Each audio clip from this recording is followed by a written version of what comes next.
सो आज के सेशन में हम अपना 40 बाई 50 20 बाई 40 के हाउस प्लान पे प्लानिंग करने वाले हैं ऑटोकैड के साथ, और उस पर फिर आगे फर्नीचर लेआउट्स वगैरह करना देखेंगे।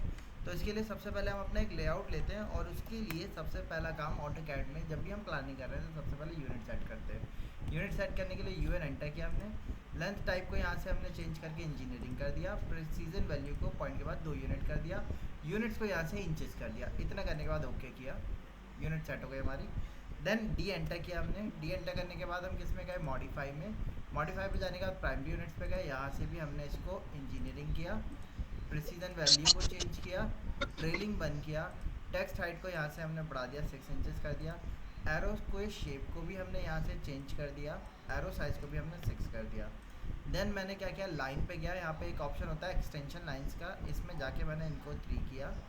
ऑफसेट फ्रॉम ओरिजिन वैल्यू को भी 3 किया। इसको चेंज करके हमने अदर पे करके लोड पे जाके हिडन वैल्यू को सेटअप कर दिया, ओके कर दिया। इसको क्लिक करके हिडन करके ओके कर दिया। इतना सब करने के बाद सेट करेक्ट किया और क्लोज कर दिया। यूनिट सेट हो गई। इसके बाद एक काम और किया, एस टी एंटर किया। टेक्सटाइल पे गए, यहाँ से टेक्स्ट हाइट की वैल्यू को भी मैंने स्टैंडर्ड सेटअप कर दिया।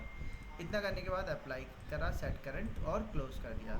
सबसे पहले हम अपना लेआउट बनाते हैं जो साइट लेआउट के तौर पे कहलाता है। मतलब अगर आप किसी क्लाइंट के पास जा रहे हो, वो कह रहे हैं उन्होंने एक प्लॉट ले रखा है, आप वो चाहते हैं कि आप उसके ऊपर प्लानिंग करके दो, तो आप सबसे पहला काम क्या करोगे, वहाँ पे जाके मेजरमेंट लोगे और विजुअलाइज करोगे कि कहाँ पे क्या चीज़ है। तो वो लेआउट हम बनाते हैं ऑटोकैड में, तो उसको हम कहते हैं कि हमारा क्या है, वो साइट लेआउट। तो सबसे पहला काम साइट लेआउट तैयार करने का, तो उसके लिए रेक्टेंगल कमांड पे गए, फर्स्ट पॉइंट दिया, डी एंटर किया। डायमेंशन दिया हमने 20 फिट बाई 40 फिट। 40 के बाद फिट का सिंबल दिया और एंटर कर दिया। तो आप देखोगे एक रेक्टेंगल तैयार हो गया। मैंने ग्रिड्स को हटा दिया, यहाँ से ऑफ कर दिया।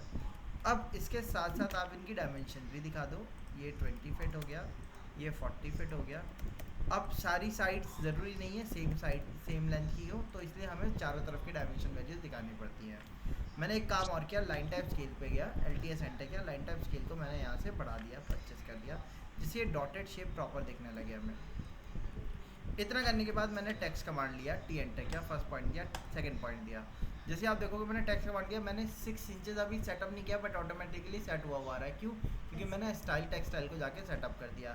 अब यहाँ पे मैंने अपना टेक्स्ट लिख दिया, यहाँ पे लिख दिया हमने क्लाइंट प्लॉट, ठीक है, क्लाइंट प्लॉट। और उसके साथ साथ हमने इसका एरिया भी लिख दिया। एरिया कितना हो गया, 20 × 40 का 800 क्या स्क्वायर फिट, ठीक है, स्क्वायर फिट हो गया। अगर मैं आपसे पूछूं ये गज में कितना हो जाएगा, तो वो कैसे बताएंगे? वो 3 9 से डिवाइड कर देंगे फीट 1 टोटल यार्ड को। होता है, लेकिन एरिया है तो 3 × 3 यानी कि 9, यानी कि 9 9 से स्क्वायर डिवाइड फिट कर मिलके देंगे। 1 फिट होता है। एक वो सॉरी 9 स्क्वायर फिट मिलके एक गज होता है, यानी कि 1 यार्ड स्क्वायर। तो आपको कुछ नहीं करना, कैलकुलेटर पे जाना है, और कितना था हमारा 800 डिवाइडेड बाई 9 कर दिया हमने, 88 88.88, यानी कि 89 गज आ गया।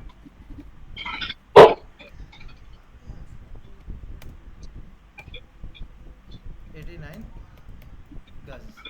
हमारे इंडिया में यही यूनिट चलती है ना, एरिया के लिए। इसके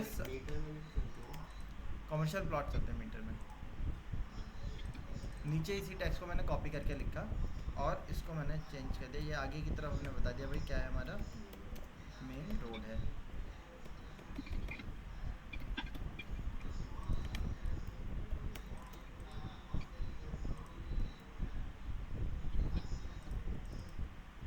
इधर की तरफ हमने कर दिया अदर्स प्रॉपर्टी।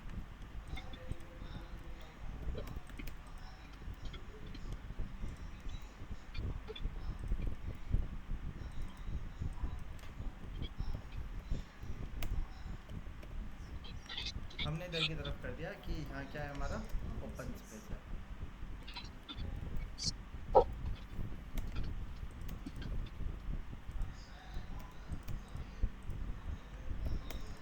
इसको कॉपी करके हमने नीचे लिखा, और इसको मैंने कर दिया, ये क्या है हमारा साइट लेआउट। ये हमारा साइट लेआउट है। इसके साथ साथ मैंने हैच कमांड लिया, एच एंटर किया, पैटर्न पे गए, स्केल सेट कर दिया, पिक पॉइंट पे गए, पिक पॉइंट यहाँ इंटरनल में दे दिया, ओके कर दिया। ठीक है। अच्छा मैंने एक काम और किया, एस टी एंटर किया, टेक्स्ट स्टाइल पे जाके टेक्स्ट की हाइट को 9 कर दिया, यहाँ से सारे टेक्स्ट को सेलेक्ट किया, सेलेक्ट सिंबल, इनकी टेक्स्ट हाइट को भी मैंने बढ़ा दिया, 9 कर दिया। ठीक है। इतना करने के बाद हम लोगों ने क्या किया, साइड बाउंड्री को कॉपी करके साइड में रखा। ठीक है। सबसे पहला काम हम अपना मेन वॉल बनाने का करते हैं, तो 9 इंचेस की वॉल दे दी हमने आउटर से। इतना करने के बाद हमने ऐसे इनको कर दिया एक्सप्लोड, एक्सेंटर करके अलग कर दिया। अब क्योंकि हम ऐसा बना रहे हैं कि उसको रेंट आउट पर्पस से हमें करना है, रेंट आउट पर्पस से हमें उसको सेल आउट करना है, तो हमें स्टेयरकेस को कॉमन अप्रोच पे डालना पड़ेगा, यानी कि वो कहाँ होना चाहिए, घर के अंदर से ना चला के बल्कि घर के बाहर होना चाहिए, है ना। तो इसलिए मैंने इसको पहले एक्सप्लोड कर दिया, और स्टेयरकेस से आगे की तरफ हमें स्टेयरकेस देना होगा, और आगे की तरफ हमें एक पार्किंग एरिया भी चाहिए होगा। ठीक है, चाहे वहाँ पे कार पार्क हो या बाइक्स पार्क हो, है ना। तो हमने क्या किया, एंट्री गेट अभी के लिए 10 फीट का ले लिया। 10 फीट के बाद जो स्पेस बच रहा है वो कितना बच रहा है, आप यहाँ पे देखो 8.5 फीट। मैंने क्या किया, इसको डिलीट किया यहाँ से, 3 फीट का मैंने यहाँ से स्पेस छोड़ा, 3 फीट का इधर छोड़ा, और 3 फीट का और छोड़ दिया। ये 3 फीट हमारी लैंडिंग स्पेस हो जाएगी। ठीक है। अब स्टेयर्स के लिए स्टेप्स हमें पता होने चाहिए कि कितने स्टेप्स चढ़ाए जाएँ। तो उसके लिए हमें क्या पता होना चाहिए, हमें सबसे पहले पता होना चाहिए कि कितने स्टेप चढ़ाने के लिए कितनी हाइट पे हम अपने फ्लोर की प्लानिंग कर रहे हैं। तो सपोज ये हमारा ग्राउंड फ्लोर है और ये हमारा फर्स्ट फ्लोर है। ठीक है। ये कौन सा हो गया हमारा, ये हमारा फर्स्ट फ्लोर हो गया,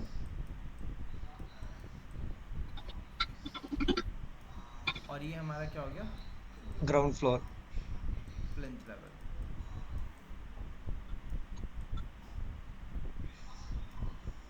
ठीक है। अच्छा रोड लेवल जो होता है वो क्या होगा, इसके भी नीचे आएगा।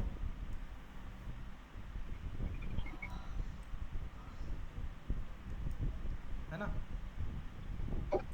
आएगा नीचे या नहीं आएगा,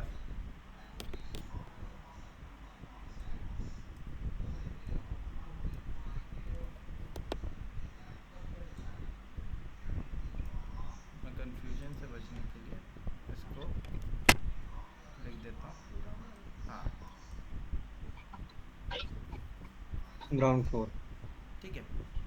तो रोड लेवल से हम कहाँ पे आएंगे, घर के लिए जब चलेंगे तो घर में हमें पार्किंग एरिया भी देना होगा, यहाँ पे इधर की तरफ। पार्किंग एरिया का लेवल रोड लेवल से ऊपर होगा या नीचे होगा या सेम होगा, सर सेम होगा।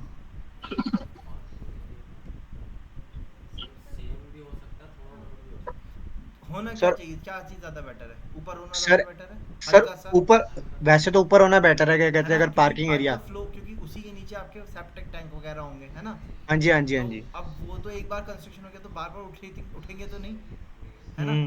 तो हमारा जनरली जो घर का हाइट, ग्राउंड फ्लोर की जो हाइट लेवल होती है, ये जनरली हमारी यहाँ से रोड लेवल से हम जनरली जो उठाते हैं 450 mm उठाते हैं हम ये, 450 mm यानी कि 45 सेंटीमीटर, यानी 1.5 1.5 फीट। फीट। ठीक है, ये 1.5 फीट उठती है आपकी 18 इंचेस।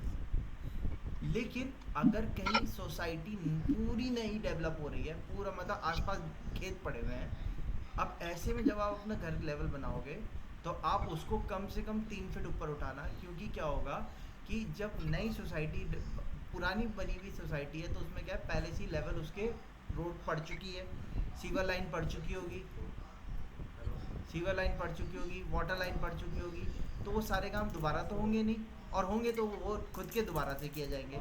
लेकिन अगर नई सोसाइटी बन रही तो यानी कि वहाँ पे कोई काम अभी नहीं हुआ हुआ, तो जब काम होगा तो रोड लेवल क्या हो जाएगा, फिर बढ़ जाएगा, जाहिर सी बात है। तो आपका जो ड्रेनेज का लेवल है, सीवर लेवल, उनके ड्रेनेज के पाइप जो आएंगे वो उनके लेवल्स भी क्या होंगे, बढ़ते जाएंगे।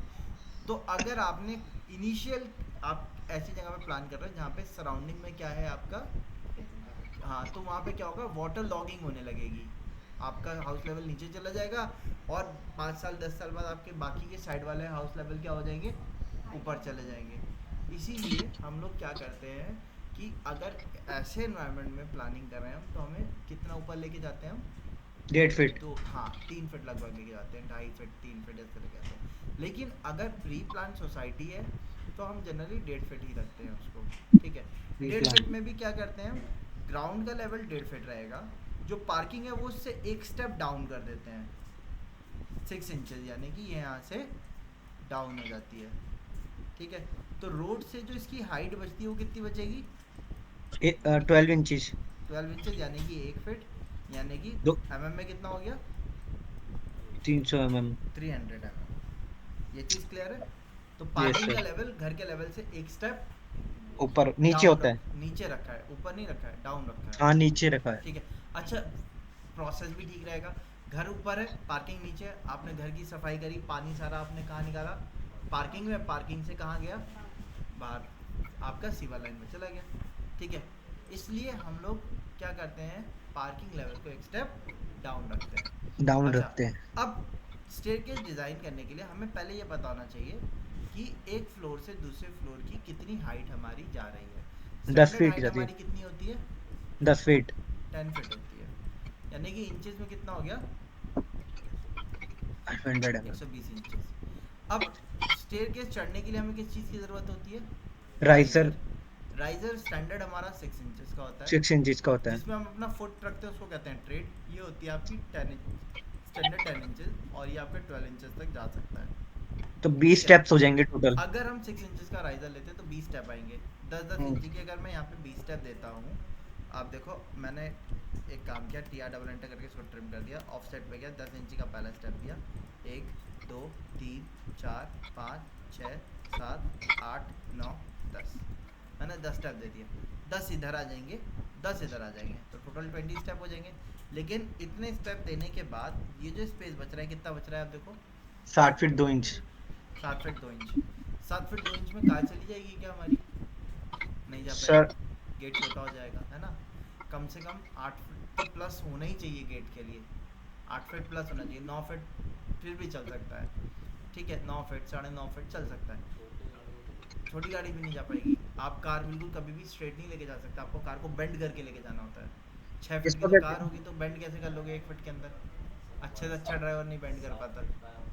हाँ, तो सामने रोड होगी ना, बिल्कुल स्ट्रेट पे रोड है ना, तो वहाँ हो सर सकती है। लेकिन अगर मान लो आगे 20 फीट की रोड है खाली, तो आपको घुमा के लेके जानी है, नहीं हो पाएगी, आपको रोड क्या करना पड़ेगा, बड़ा करना ही पड़ेगा, कुछ भी सर हो। वर्टिकल में ले लेते हैं स्टेयरकेस को। वर्टिकल में अगर स्टेयरकेस को लेंगे तो क्या है, हमारी प्लान की जगह ही इतनी नहीं है कि वर्टिकल में लिया जा पाए, अंदर सर भी जगह नहीं है ना, अंदर भी वर्टिकल। जगह कम है, तो ऐसे ही रखना ज़्यादा बेटर रहेगा। तो अब ऐसे में हम बिल्डर फ्लैट बना रहे हैं, तो इससे बचने के लिए हम एक काम कर सकते हैं, वो काम क्या करते हैं, राइजर को 6 इंचेस ना लेके हम कितना ले रहे हैं, 7 इंचज का। 7 इंचेस, ठीक है। अब 7 इंचेस में कितने स्टेप आएंगे, उसके लिए पहले कैलकुलेट कर लो, 120 120 डिवाइडेड डिवाइडेड बाई बाय 7, 7। कितने स्टेप आ रहे हैं, 17। 17.14, ठीक है।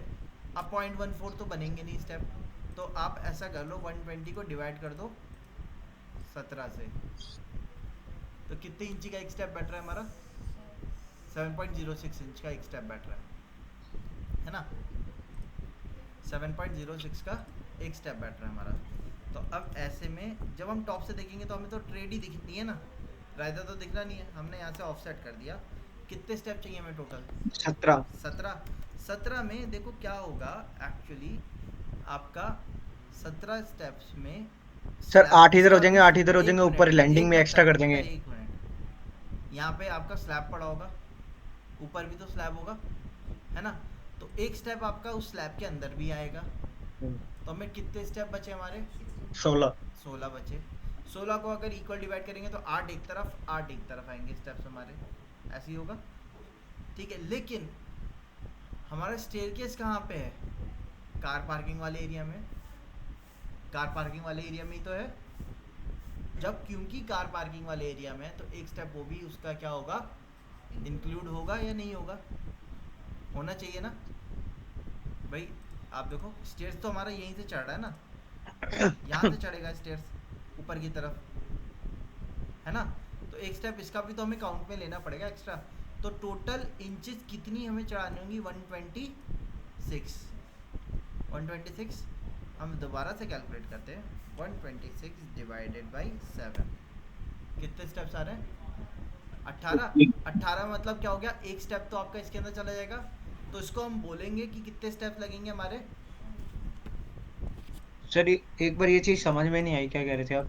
आप सुनते सही से तभी तो आप, देखो हमारा ये पार्किंग एरिया आ गया, कार पार्किंग एरिया, ठीक है। इसके बाद हमारा ग्राउंड फ्लोर का लेवल आ गया, ठीक है। ये आपका ग्राउंड फ्लोर लेवल हो गया। हम्म। तरुण ये चीज़ क्लियर है। हम्म। ऊपर आपका फर्स्ट फ्लोर आएगा, ठीक है। अब total floor to floor height कितनी है हमारी, 10 फीट। 10 फीट। तो कितना इंचेस हो गया, 120। 120 इंचेस। लेकिन 6 इंची का हमने पार्किंग का भी तो लेवल डाउन किया था, यस सर। यहाँ बताया था ना तरुण, हाँ जी, हाँ जी, समझ गया। 6 इंचेस डाउन किया था हमने। तो वो स्टेप काउंट कर दिए इसके अंदर। जी बिल्कुल। तो टोटल हाइट जो ट्रेवल करनी है स्टेयरकेस को हमारे, वो 120 नहीं करनी है, कितनी करनी है, 126 करनी है। 126 करनी है। 126 को आप 7 से डिवाइड कर दो, कितना आएगा रिजल्ट। सर 18 आएंगे स्टेप्स। तो 18 नहीं कहेंगे इनको, हम कहेंगे 17 प्लस 1। एक जो काउंट होगा वो क्या कहते हैं, पार्किंग के डाउन वाला है। जी नहीं, ये प्लस 1 वाला आपका स्लैब में जो ऊपर काउंट किया स्लैब में जाता चला है गया। वो कहलाता है, ठीक है। इसको आप हमेशा इसी फॉर्मेट में ही लिखेंगे। अगर आपने 18 लिखा तो कई बार डिज़ाइनर जो होता है, जो कॉन्ट्रैक्टर है, वो कंफ्यूज हो जाता है कि 18 वाला स्टेप लास्ट को इंक्लूड करके है या हटा करके है। अब उसमें फिर क्या होता है, शटरिंग लगाने में दिक्कत हो जाती है, साइजिंग प्रॉपर नहीं देते, पता चला स्टेयरकेस चढ़ गया, आखिरी स्टेप में बैठ ही नहीं रहा, कटिंग कर दी क्योंकि पहले कट होगा उसके बाद आपका वो तैयार होगा। तो इन सारी चीज़ों से बचने के लिए, कन्फ्यूजन से बचने के लिए हमेशा स्टेयरकेस के स्टेप्स को इस फॉर्मेट में ही लिखना है। जितने भी आपके स्टेप आएंगे आप उसको एक स्टेप कम करके +1 करके लिखोगे। उससे क्या समझ में आ जाता है कि 17 स्टेप नीचे हैंग करेंगे, 1 वाला स्टेप आपका कहाँ जाएगा, ऊपर स्लैब में काउंट होगा, यानी कि एक स्टेप ये आएगा आपका, बाकी के 17 स्टेप नीचे आने हैं आपके, ठीक है। तो अब 17 + 1 टोटल नंबर ऑफ स्टेप्स लगने हैं हमारे, ये चीज़ तो क्लियर हो गई हमें।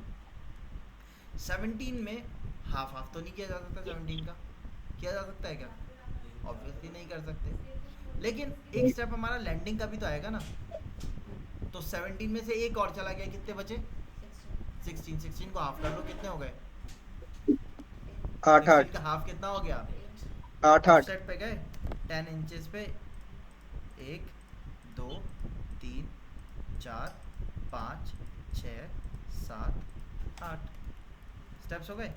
इसके बाद आप यहाँ पे देख लो कितना स्पेस बच रहा है आपका, ये ठीक है, ये चल सकता है।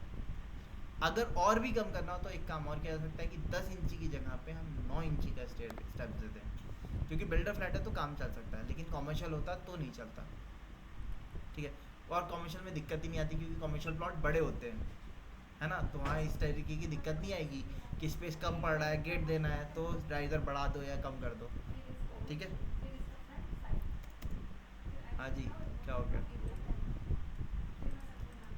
हमने इनको यहाँ से ट्रिम कर दिया, हाँ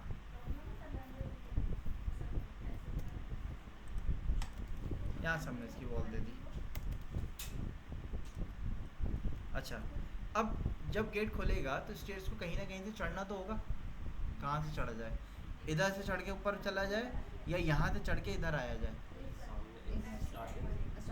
यहाँ से ऊपर चढ़ के। अच्छा आप कुछ सोचो, जब गेट खुलेगा आपका तो गेट इधर ओवरलैप होगा,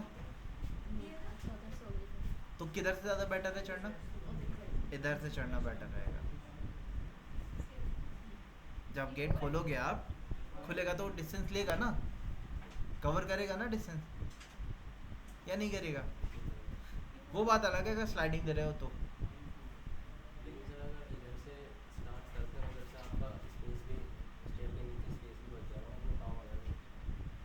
क्या काम आएगा? ये कितने स्टेप्स आने हैं हमारे? 8 स्टेप्स आ रहे हैं, है ना? 8 स्टेप हैं ये। 8 स्टेप कितनी हाइट कवर कर लेंगे? 8 इंटू 7 इंच का एक स्टेप लिया था, डिवाइड बाई 12 कर दो आप। 4.5 फीट में क्या रखोगे? लैंडिंग के नीचे 4.5 फीट आएगी हमारी। 4.5 फीट की हाइट पे स्टोर आएगा, मतलब लैंडिंग के नीचे हमें खाली 4.5 फीट मिल रहा है। 4.5 फीट में क्या रख सकते हैं हम? कुछ भी नहीं आएगा। मोटर वगैरह रख सकते हैं, है ना? मोटर हो गया, यही तो चीज़ें रख सकते हैं हम, या आपका इन्वर्टर हो गया, वही चीज़ रख सकते हैं ना। तो वो चीज़ तो यहाँ से भी एक्सेसिबिलिटी पे बनाई जा सकती है आराम से, है ना? ठीक है, बट आपकी चॉइस है, आप जैसे चाहो वैसे चढ़ा सकते हो। मैं इधर से चढ़ाने ज़्यादा बेटर समझ रहा हूँ।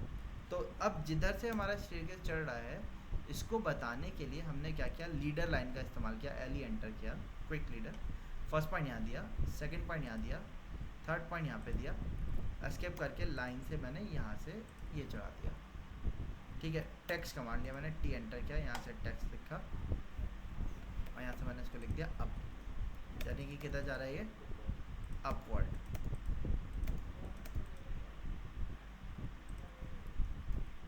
ठीक,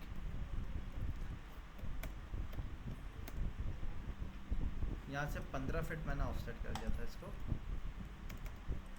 एक्सटेंड कर दिया। 4.5 की वॉल ले ली हमने।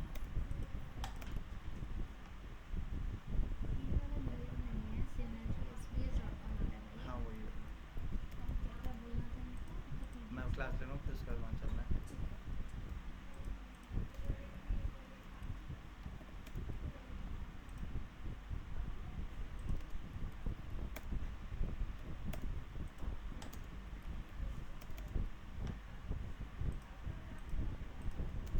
अंदर की वॉल थोड़ी सी बढ़ा दी हमने। अब यहाँ से यहाँ तक का गैप कितना बच रहा है? 8.5 बच रहा है। ठीक है, रूम का साइज़ यहाँ से कितना बच रहा है? आप देखो 9 फीट 8 इंच ऐसे बच रहा है, और हाइट में कितना बच रहा है? 8 फीट 7.5 इंच तो कम है ना? कम से कम रूम कितना होना चाहिए हमारा? अब ज़रूरी नहीं है हर बार 10x10 मिल पाए। मैंने जो स्टैंडर्ड लिखवाए हैं आपको साइजिंग के, ज़रूरी नहीं है कि आप उतने साइज स्टैंडर्ड मेंटेन कर पाओ हर बार, थोड़ा बहुत कम ज़्यादा आपको करना पड़ेगा। इसलिए मैंने एरिया लिखवाया है। एरिया में क्या है, आपको एरिया का आसपास फॉलो करना है। अब उसके लिए एक थोड़ा कम हो गया तो दूसरे को थोड़ा बढ़ा दिया जाए, ये किया जा सकता है। तो मैंने इसको अभी क्या किया, 2 फीट बढ़ा दिया, स्ट्रेच कर दिया। अब इसका साइज़ देख लो क्या हो गया, 10 feet 7.5 inch by 9 feet 8 inch, लगभग 100 स्क्वायर फीट पहुँच गया इसका। ठीक है, अभी के लिए इतना ही छोड़ते हैं। एक रूम पीछे से देते हैं अब हम, 11 फीट का हमने इधर से दे दिया। 4.5 इंची की बीच में वॉल दे दी।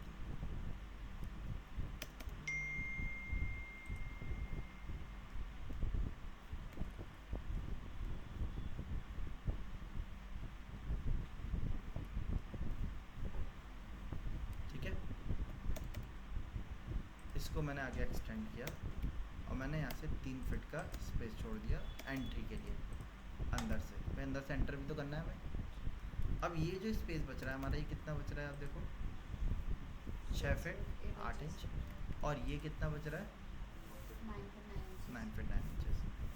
मैंने यहाँ से 6 फीट का गैप लिया, 4.5 इंचेस की वॉल ली,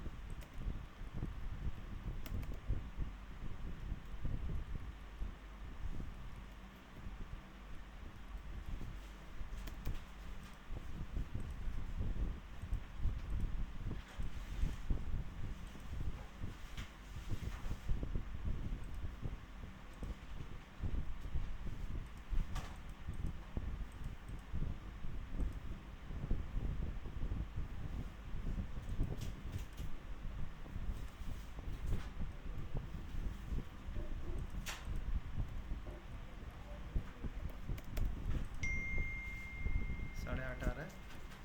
ठीक है, मैंने एक काम किया, एम एंटर करके इनको मूव कर दिया 5.5 इंचेस और। एक्स्ट्रा को ट्रिम किया।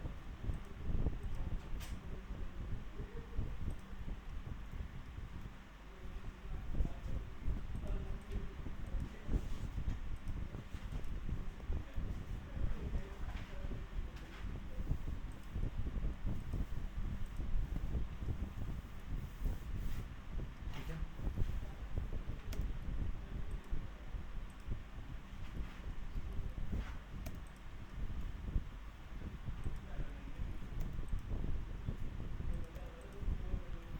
आधी इंची इसको और कम कर दिया। अब ये गैप 3.5 फीट का हो गया। ठीक है, फ्रेम लगने के बाद 3 फीट क्लियर गैप हमें मिल जाएगा। यहाँ पे सामने हमारा किचन आ जाएगा, एक बेडरूम इधर आ गया हमारा, एक बेडरूम इधर आ गया। दोनों के बीच में हमने कॉमन एक क्या दे दिया, वॉशरूम दे दिया। वॉशरूम का आपको गेट देना होगा, वो आपकी चॉइस है। गेट आपके 10 इधर, मैं अभी के लिए 33 इंचेस का यहाँ से गैप दे देता हूँ। अब इतना बड़ा तो नहीं है कि दोनों तरफ से छोड़ा जा सके, है ना, तो एक ही तरफ से हम छोड़ देते हैं और इसको एक ही वॉल लेवल पे कर लेते हैं हम लोग। तो मैंने इनको मूव करके यहाँ से इधर की तरफ रख दिया, इसको एक्सटेंड कर दिया।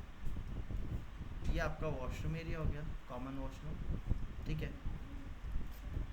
2 फीट यहाँ से आपने ले लिया, 2 फीट यहाँ से ले लिया, यहाँ से मैंने एक लाइन ले ली, इसको मैंने ट्रिम कर दिया, इनको भी मैंने ट्रिम कर दिया और इधर से 36 इंचेस 3 फीट का मैंने गैप ले लिया फ्रिज के लिए। ठीक है, सी टाइप का दे दिया। अब आप चाहो तो ये चीज़ शिफ्ट करके इधर की तरफ भी रख सकते हो। यहाँ फ्रिज आ जाएगा, यहाँ पे आपका सेटिंग आ जाएगी। ठीक है, मतलब डाइनिंग एरिया आपका ये एक राउंड डाइनिंग तो नहीं होगा प्रॉपर ये, बट एक आपका कॉमन एरिया हो जाएगा, ओपन पैसेज, जिससे आप किसी भी तरफ हाँ जा सकते हो लॉबी टाइप। क्योंकि इतने स्पेस में हम सिर्फ यही चीज़ प्रोवाइड कर पाएंगे, है ना। इससे ज़्यादा बड़ा तो नहीं दे पाएंगे हम, क्योंकि साइज़ हमारा क्या है, काफ़ी ज़्यादा लिमिटेड आ रहा है। हाँ, एक काम और किया जा सकता है, वो काम क्या है कि उस रूम की वॉल को हमने आगे रहने दिया, इस रूम की वॉल को मैंने 2 फीट पीछे ले लिया।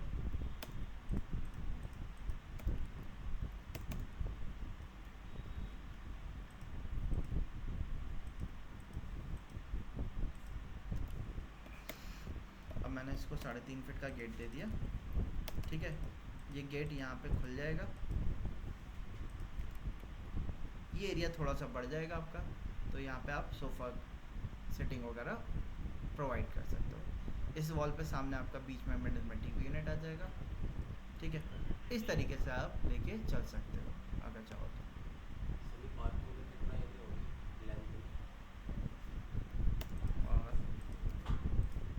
इसको आप इधर की तरफ रखो। पार्किंग का एरिया आपका 15 फीट हो गया। ठीक है, सो इस तरीके से हम अपने फ्लोर की प्लानिंग कर सकते हैं। ठीक है, सो इस तरीके से हम अपने हाउस की प्लानिंग कर सकते हैं। अब ये एक प्रॉपर प्लानिंग हुआ। अब आपको क्या करना है, इसके ऊपर फर्नीचर अपने आप सेटअप करना है। मेरे ख्याल से फर्नीचर तो सेटअप करना मैंने बता रखा है, किचन सेट करना भी आता है हमें, वॉशरूम सेट करना भी आता है, बेडरूम सेट करना भी आता है ना। बेडरूम तो सबसे पहले करवाया था, बेड वेड नहीं डाले थे हमने, लास्ट क्लास में ही बताया था मैंने। एलिवेशन नहीं बनाने, सिर्फ फर्नीचर सेटअप करना है, साइड टेबल एंड बेड। हाँ हाँ, चलो ठीक है, इतना करके लेके आएंगे।